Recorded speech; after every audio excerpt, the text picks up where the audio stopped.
Hey y'all, welcome back to the Naya News Podcast, where news to me is news for you. And this is episode 3. Yay! Period. So, let's go ahead and get started. Y'all know I like to start my episodes off with what I'm currently reading and what I'm currently watching. Y'all, I am still watching Rizzoli and Isles. I'm on season 7, so I'm pretty much about to get done with this. And I think I'm going to watch Law & Order next. I'll keep y'all posted by next week. But yeah, finishing up Rizzoli and Isles, and I am still reading Beg For It by Storybook Hour on Wattpad. I'm about to start reading another book, but I'll keep y'all posted on that because I haven't decided which one I'm about to read yet. And also, I'm waiting on a couple updates on my other books, so I'll keep y'all posted on that.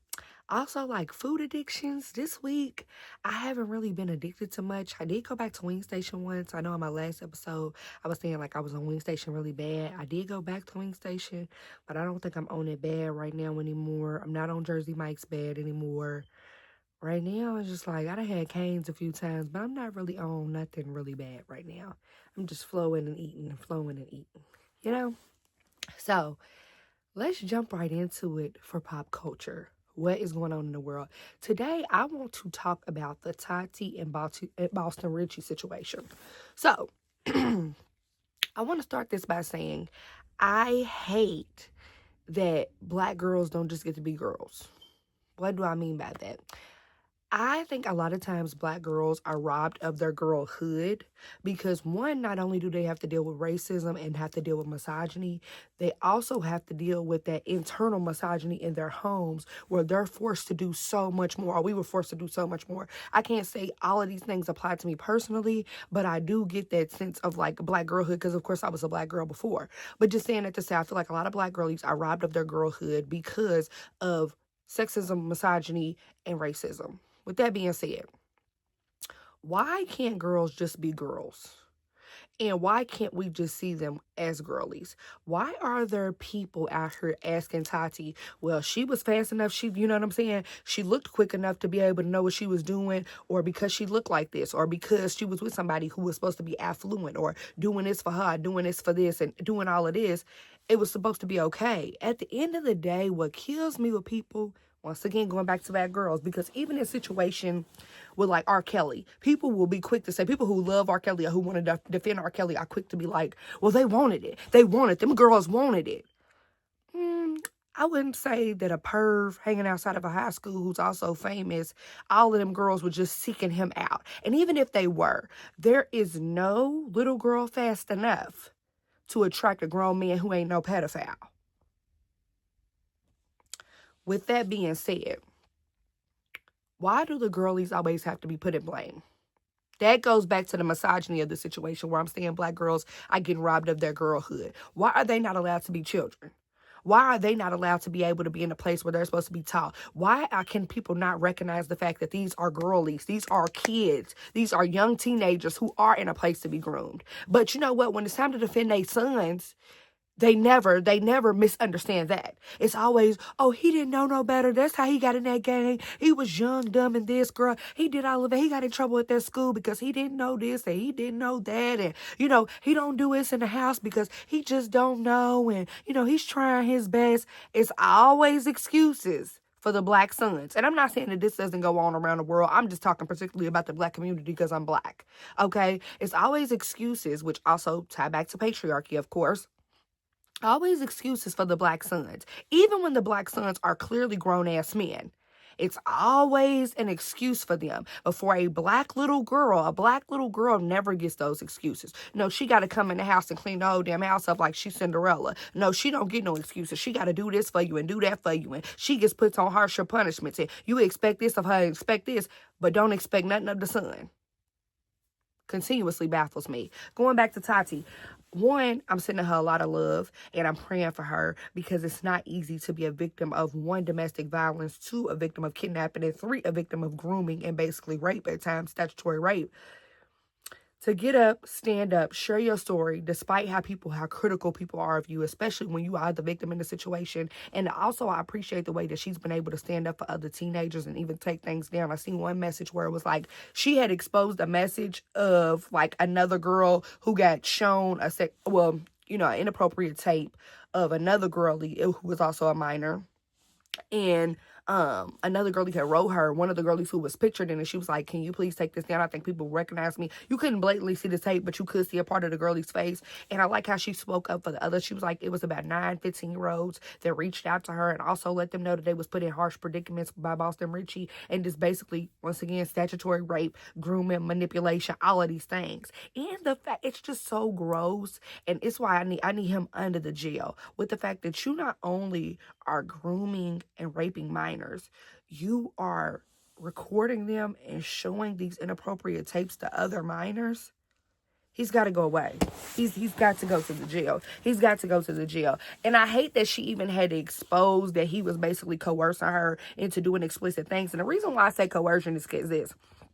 Even though she may have consented to it in the moment, I believe that's coercion because of how young she was. And I also think it's coercion when you can't even stand on your decision. For an example, somebody asked her about the fact, like, what would make you peg him? Like, why did you want to peg him? And she was like, I was 17. I really didn't know no better. Like, that was my boyfriend at the time. That's what he liked. That was what I was willing to do.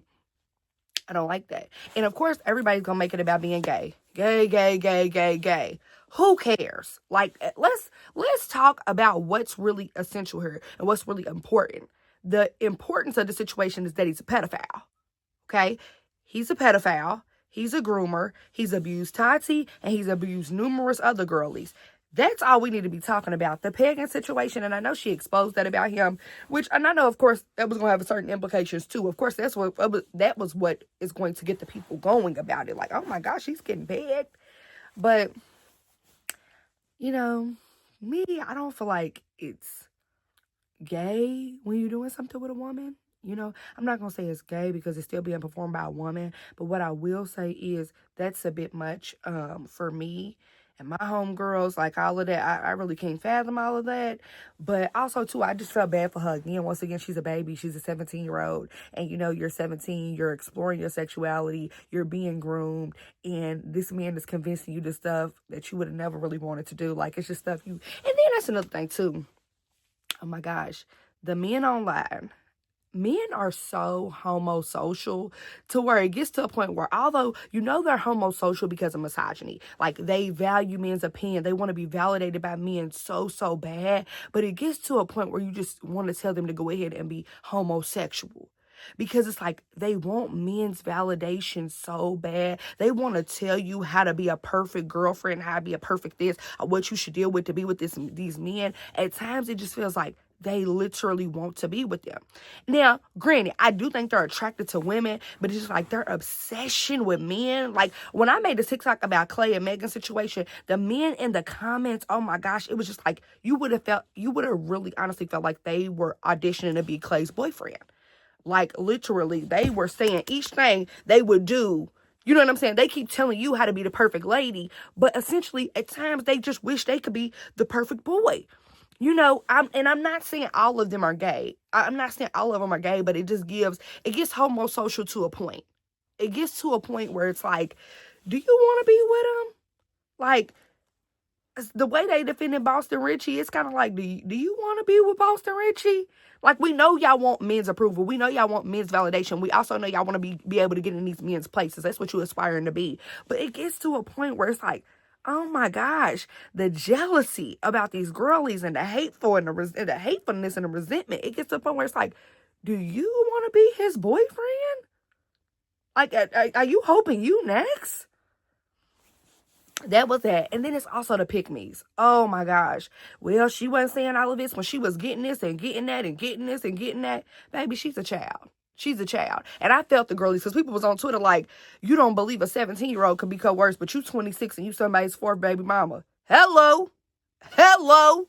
Come on now. Y'all getting coerced every day with these baby daddies. You a third baby mama, a fourth baby mama, a fifth and sixth baby mama. You in the mix. Also, too, you're getting cheated on every other day. You believe him, and he don't buy you nothing. So you can only imagine what you would do in a situation where you feeling like, oh, he would buy me this, he would buy me. That's why you putting that on that little girl. However, she's a little girl. She shouldn't be with anybody 9 to 10 years her senior. She's not, and this was before she even turned 20 years old. I don't even believe 20-year-olds should be with like a 30-year-old. But you think a 16-year-old need to be with somebody who's 25 and 26? Are we insane? I just can't even get with that either. The pick-me's just talking about that.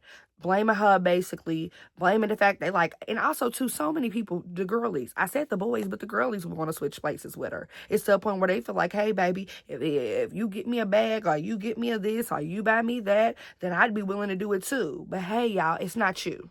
It's not you. So when you get there, if that's what you want for yourself, then okay. Right now, we're talking about a child being coerced, abused, manipulated, and essentially taken advantage of. So when you get in the situation where you bag this rich rapper or whoever you want to be with, and you get treated however, because that's what you want for the instead in exchange for Chanel bags and trips, that's on you. Okay, that is on you, grown lady. Grown lady, that is on you. But I don't know. The pick-me's also pick-me's are dangerous to me. Pick-me's are very dangerous in the way how they would sacrifice another woman just for the approval of a man that they will never get. That's what's so crazy to me. Like the girlies who be like, and I'm one of the guys, I like hanging with my homeboys because I'm one of the, you'll never be one of the guys. Never. Okay, you're never one of the guys. You're never going to get the approval you're seeking and validating. But they'll kill you to get that approval. They will literally put you in a position where you could get killed just to get the approval they're never going to get. I can't get with that. I can't get with that. And also, it makes me cringe even harder when I see a pick-me has a daughter. It'd be like, oh my gosh, get her away from that baby. Like, this is insane. This is insane. I cannot keep dealing with this type of insanity. It's not going to work. My heart goes out to Tati. My heart goes out to the other 15-year-old victims. We have got to stop victim blaming. We have got to start holding these pedophiles accountable. That is inappropriate. It's not okay. I don't care what art they've made. I don't care what they've put out. It's not okay. It's not okay, and they have to be held accountable. Forget the pagan part.